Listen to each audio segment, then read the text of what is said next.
The country, India is a country we're blessed to born in India. And we are blessed to have such beautiful skills, such diversity. With each 50 kilometers, the things change. I think we should enjoy this rather than going back to any other country. Maybe that will be easier life, but if you come back to your own country and you go to one village and start picking up a small sector and start working, maybe initially there'll be difficulty, but in long term it will give you benefit. And I can tell you this because when I started, I faced a lot of problem, but right now I have 150 people working for me. They're all collaborating, we're working together, and I know the joy of when you have your own studio, where you can express yourself, and you have artists, your designers working with you. So it's a different joy. So it's I'm just saying because it is difficult. I know it's difficult to start with, but going along, it's just an enormous enjoying process. I will really request not only you but each and every young people to travel across India to enjoy the food, the culture, the textile, the craft. It's just beautiful. I'm gonna invite Mr. Shmuel to go ahead with his question. Yes, ma'am. Okay, thank you very much. A very interesting presentation. And I want to ask you next question. How searching after Kasturi can support improvement social and mental well-being? I couldn't understand, sir. So his question was how your process in the search for Kasturi could help social, and how the process itself can help social, and could I get the last And the mental well-being. social and mental well-being? Yes, of course. As I said that, see, when you work with this group of people, when I work with the community, the crafts and arts, so there are two important things they look. One is money and the other is respect. You can give them money, but if you don't give them respect, your work is not going to happen. So respect will only come when you sit with them, you talk to them, you share their sadness and happiness, you become a part of their process of their daily life. Only then work happens. Only then they are with you, they are going to stay with you, they're going to collaborate with you. And in my wall of my work, which I thought were very challenging, because some of the work which I did was, these are not easy, because if you I don't know how many people have worked with crafts people. If you ask them to do so in a work in a certain way, they will say no, it can't be done, sir, because we've been doing our traditional process is going to be like this. So until unless you become a part of them and you make them a part of your life, it's going to be very difficult. And money in this sector doesn't matter then. Probably if you don't have money, there are a lot of people who have worked and helped me in my difficult times who took a single penny and they said me, when you earn, you give me back. So this is something that you cherish. This is something that with not with training, no institute will train you on this. Only with empathy and only with the understanding of small details of how they work, how they live, you be a part of their cultural society. Only then this kind of magic happens. Thank you very much. Thank you, sir. Thank you, Shmuel, for joining us. If I go towards the detailing, what's been the most tedious, time-taking, and but still the most like interesting projects that you've done from See, the ones that you've already showed as well? all the projects has its own adventure. I'll tell you human behavior in one of the stories that kind of just now just came to my mind. And I was working in this village without taking anybody's name, but I just take the name of the village. This place called Sultana. It's in the probably most of the people as I haven't heard of it. It's somewhere in Bilwara, and it's a small town in midst of nowhere. And the story goes like that: when Aurangzeb attacked the Rajputana, and then they agreed later on that they're going to leave some of the metal craftsmen here to help the Rajputana to create more armors and armories. And so these people stayed, and they make all, what do you say, bird cages and small more metal things, a lot of iron things. And though there are a handful of people now left, but I went there and there was no hotel, because if you look at Sultana, It's a very small, I think 150 people or 200 people, maybe like that, 250 people. Maybe now it's grown bigger, but around that time maybe 250, 300 families were there, and it's a more small village. And I stayed there and worked there for a while. Because I had no place, I asked that crafts person that is there a possibility that I can stay with you. And he said that, but sir, but we don't have proper bedding and all. It's quite chilly in Rajasthan, and it was winter. It was December, I guess, or January. I can't remember. It's quite chilly. So I said, whatever. I mean, however you sleep, I'm okay with that. So he made a bed of haze. He created a lot of hay, and he created a bed. And on that bed, he has put a big sack, and on that sack he put a cloth, and that was the bed. Because otherwise it was a clay house, and the cold will come from the ground up. So that was the bed, and I used my coverings to stay. And used it was we had an open bathroom, and there was no space to go for a like a structured loo. And so I stayed and I enjoyed their livelihood. So we had good fun. The mother cooked for us, and I paid at the end when I was going. But see here, having stayed there for over a month, maybe 1.5 month, 45 days, I stayed with them, and I had a beautiful relation with them. And before couple of days also, we were discussing that if I go, we will be in touch and all. And I said I promised her to help you in finding more clients and all that. That all went well. But before the day when I was leaving, something happened, and I don't know what, among the community. And some sort of a noise, I could understand that there's some sort of an anxiety. So I had to order a tempo to carry the artwork to Delhi. So everything was booked, it has been planned. So the tempo came on the right, I mean, on the right day. So we packed the things and we were supposed to take up. But this guy said that no, you can't leave now. Why? Because we want extra money, and this is not, I can't. I said that, but we had a deal of that I'm going to pay you this along with whatever you have helped me out and the stay and all. So he said no. So I could understand that somebody must have created some sort of a noise in his head that he was influenced by that person and he was trying to bullying me. Finally, after a lot of the whole community, about 300 people came, and I was single, and I don't know what to do, where to do. And I called my people, and they said that right now we can't do anything because it's quite far from Delhi. It's about, if I also travel, it will take about 36 hours. We can't, there's no direct flight, nothing we can do. You have to handle by your own.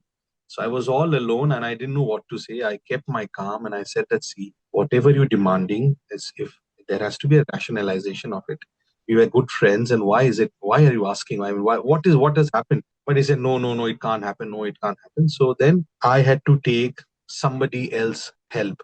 So here, why I'm saying you the story, when I was with him, I also made friends with other people. So that if there was a moment, if I had to back out or if I had to deal with it, I would have some people in that community who are going to support me. So I went back to those people and asked, you know me, you know my all my details, and I've shared with you. Please help me because I don't know what has happened with him. So they people came and said that, come on, he's a good guy. If you whatever, let him go. We will see. He will pay, and we know his address and all. We can always go and ask. So these people came and then said that, okay, let this person go. And I left my that town. It was quite late, and on the journey, because it becomes very foggy, it was a really troublesome journey. But Yeah. I went back and I promised that I'll send some extra money, not the amount that you wanted, but we negotiated and sent some extra money. So I'm saying how dynamics in the community work is very different, and one has to be open-minded and really. I mean, it's challenging, yet it's kind of very adventurous. Amazing. One question from Vrithi Designs. Can you tell the name of a book that we can read to get more knowledge about 64 Kalas? So there are many. One of the book that you can is the Natya Shastra. There's simple Shastra. versions of Natya Shastras. A lot of people have written that. You can always find the book that you think that is which you think is kind of liking to you.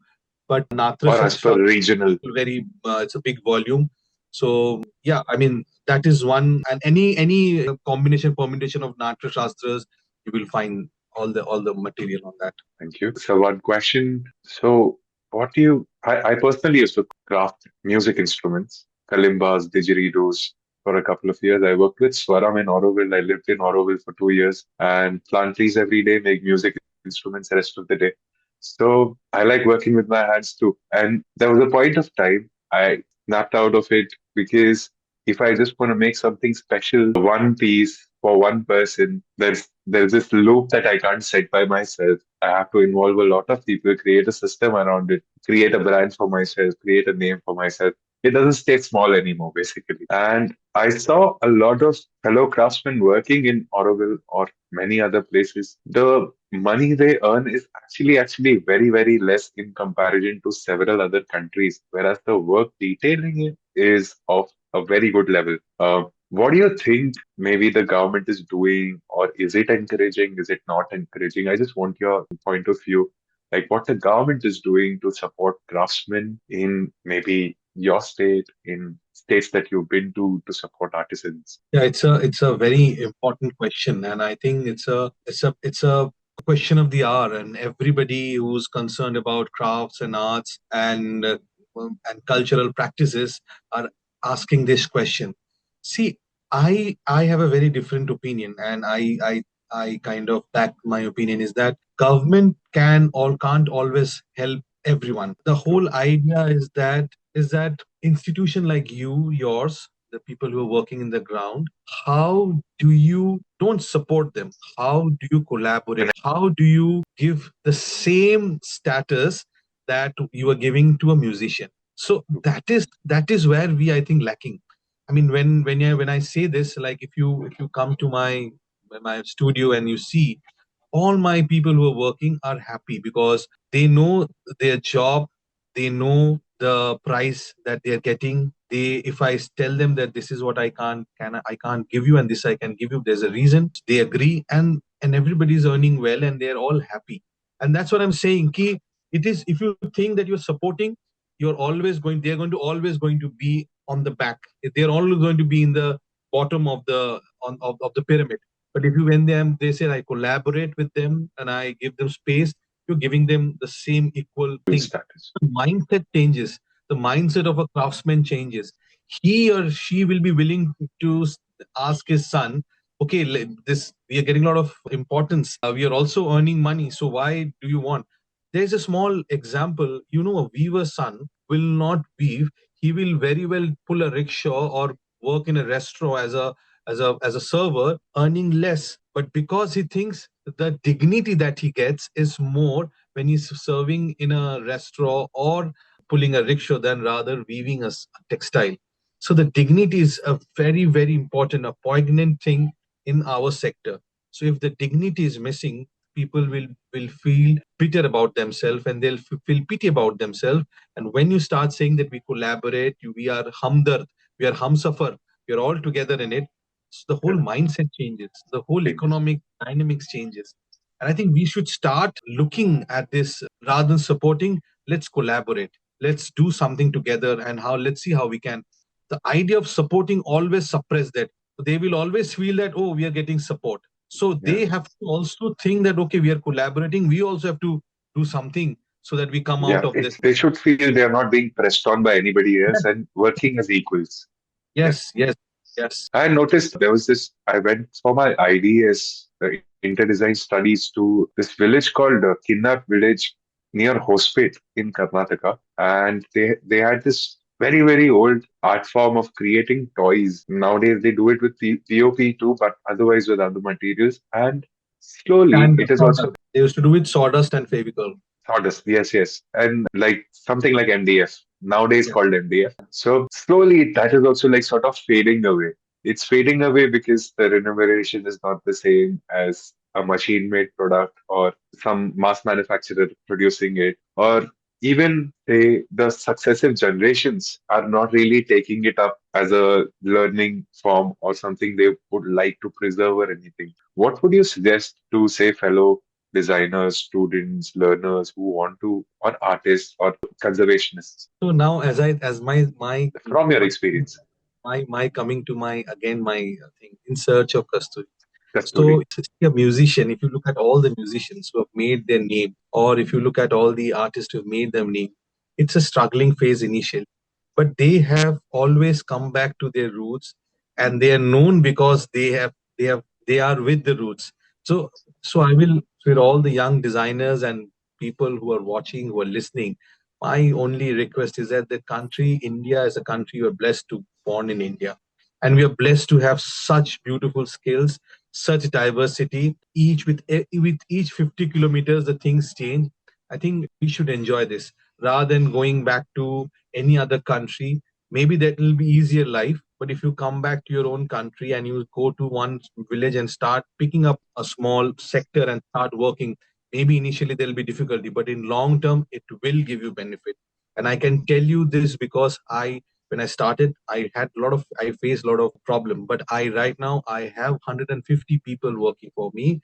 They're all collaborating, we're working together, and I know the joy of when you have your own studio, when you where you can express yourself, and you have artists, your designers working with you.